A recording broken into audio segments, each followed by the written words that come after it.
Hello everyone, how are you doing? In today's tutorial, I'm not going to talk about any of the content, but I'm basically focusing on certain assignments that are the part and parcel of your curriculum. Right? Due to certain unfortunate situations and conditions, we are not able to meet every day.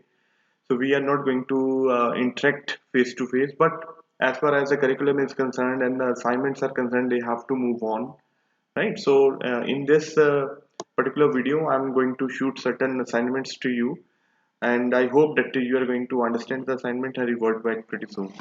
So please note down the topics of the assignment. The first one is discuss various consequences of agricultural revolution. So here you have to discuss certain consequences of the agricultural revolution. When the agricultural revolution hit upon us, what consequences it had, and in this I'm going to note down and also discuss its impacts on environment, right? So you can also discuss the impacts of agriculture revolution, not just on otherwise, right?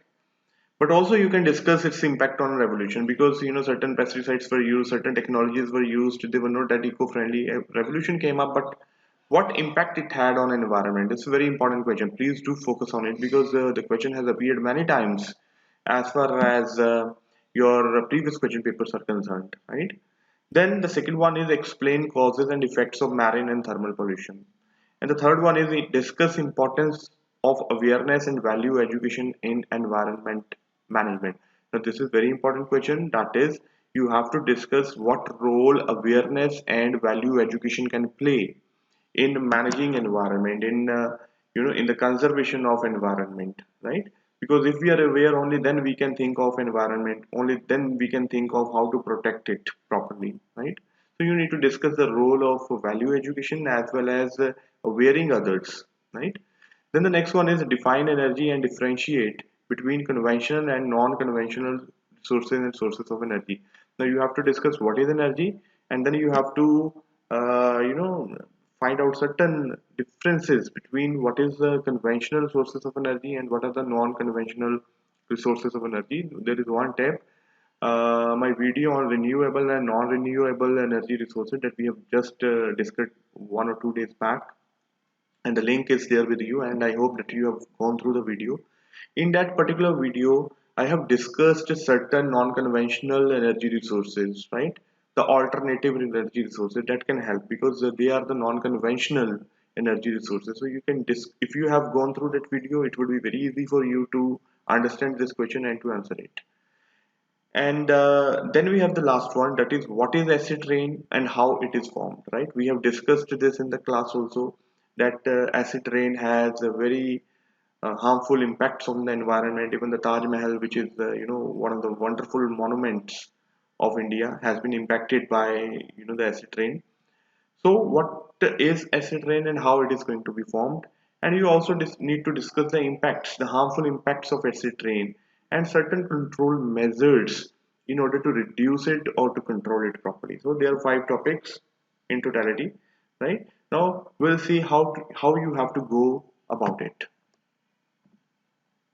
Now there are five topics, and what you need to do is to first 10 students, roll number wise, right? Starting with the first roll number of your university, right? And the next 10, right? Starting from first to next 10, class wise, roll number wise, or whatever the roll number you have, what you need to do is you have to focus on the first assignment topic.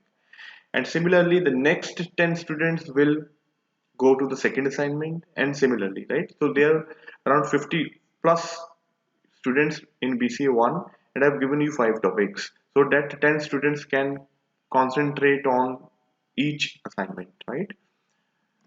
Now what you have to do, you are not to send me this assignment by typing, right? Do not send me this assignment by typing. What you need to do is to, you have to write this assignment with your own hand, right, with your own pen on a piece of paper, right? Use your material, use your stationery, write it down over there, click its pics, right? You can use cam scanner, right? Scan it properly, make one file and send me by mail, right?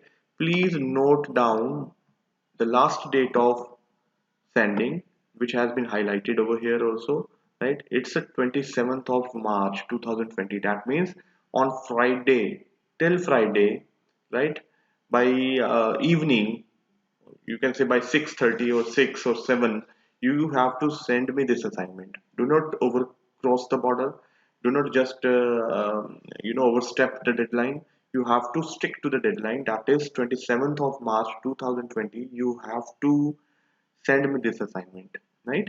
You can note down my email ID for sending this assignment is this one that has been again highlighted, that is Dr. Amit, DRAMIT .SHARMA at the rate of kclimt.com. So do not forget to send your assignments by the stipulated time, right, on the stipulated email ID, right? I hope I am clear. In case of any query, you can give me a call or discuss, right? Okay, thank you everyone. Be inside your home, follow the government instructions, right? Be united in fight against coronavirus, right? Keep healthy, stay healthy. Thank you.